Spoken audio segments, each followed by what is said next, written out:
سلام میکنم به خدمت دوستان عزیز. خواستم شما رو مطلع بکنم که آقای علامه سید محمد علی حسینی که از روحانیون مذهبی لبنان بوده و خانم مریم رجوی او را یکی از شخصیت‌های برجسته لبنانی اعلام کرده بوده و در دستگاه شورای ملی مقاومت و سازمان مجاهدین خلق یک جایگاه والا و ارشدی داشته و به عنوان مشاور ارشد مریم رجوی در منطقه خاورمیانه و لبنان و عربستان و قطر و کشورهای دیگه عربی عمل می‌کرده و به دلیل اختلافاتی که با سازمان مجاهدین پیدا کرده است از این سازمان جدا شده است که شما خودتون در ادامه صحبت‌های اون رو خواهید دید و خواهید شنید و مطمئنا مریم رجوی و سازمان مجاهدین خلق بعد از جدایی علامه حسینی از سازمان مجاهدین خلق و شورای ملی مقاومت ترور شخصیتی خود را آغاز خواهد کرد و فردی را که روزگاری شخصیت برجسته شیعه لبنان و یکی از ستونهای مذهبی لبنان میخوانده است که با سازمان مجاهدین همکاری میکند، حتما الان او را ترور شخصیت خواهد کرد و بریده و مزدور و خائن.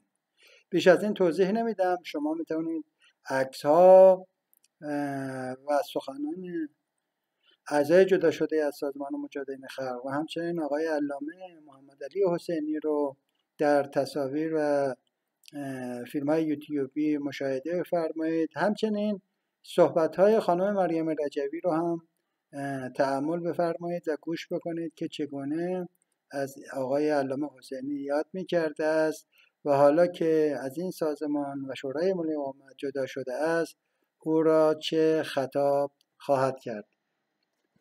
متشکرم. موفق باشید.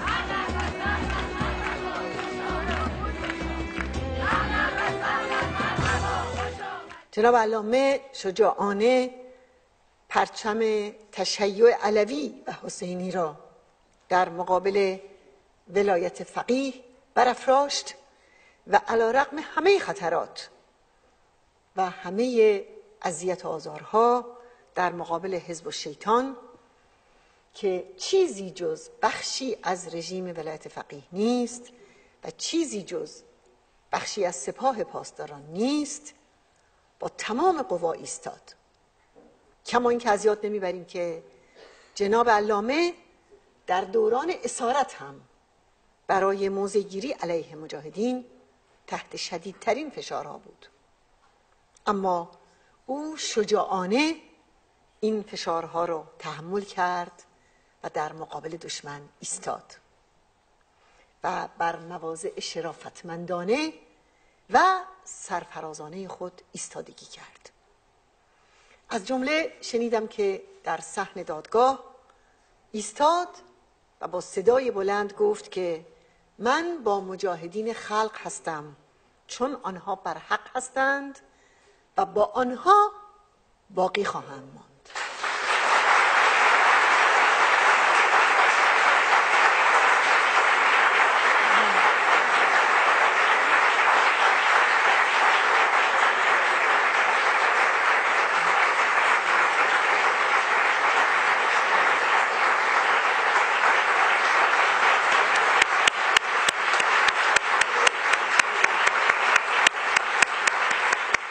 و من شنیدم که علامه حسینی در موضع‌گیری‌هایش تاکید کرد که ولایت فقیه و داعش دو روی یک سکه هستند.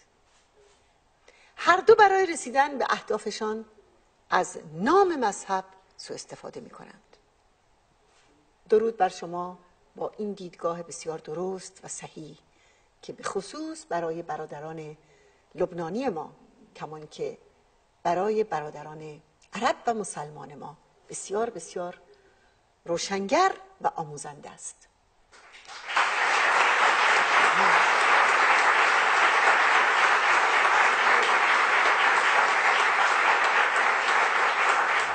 هكذا هم المجاهدون. این صفت مجاهدین است. عندما يقول الشخص منا انه على طريق المجاهدين، وقتی که یک نفر از ما میگه که من در راه مجاهدین هستم، عليه ان يعرف انه اختار اشرف خط، باید بداند که شرافتمندانه ترین واصعب راه طريق رو انتخاب کرده و دشوارترینش رو. الاخوه يعرفون انني تعرضت لترغيب كثير، برادران میدونن که من مورد اغواگری زیادی قرار ولعده من عده جهات از طرف‌های مختلف. طبعا هذا كان يزيدني طبعا قناعه این هم بیشتر بر اننا على حق، اعتقاد من افزود که بر حق هستم. وقدمت لنا المناصب العجيبه الغريبه، و منصب‌های عجیب و غریبی به من وحتى من دول، حتی از جانب برخی کشورها. كان فقط الطلب اترك مجاهدی خلق، فقط در برابر این درخواست که مجاهدین خلق رو رها کن. و كنت اقول كما قال جدي محمد، همچنان که جدم محمد حضرت محمد عندما عرضت علي قريش ان يترك هذا الامر، براش ازش خواست که رسالت رو رها کنه، فقال لأبي طالب، و گفت به ابی طالب، یا عم، عموی، ای عمو، لو وضع الشمس في يميني اگر خورشید را در دست راست والقمر في يساري و ماه رو در دست على ان اترك هذا الامر که این امر رو رها ما کنم، تركته، من رها نخواهم کرد. فهنا علم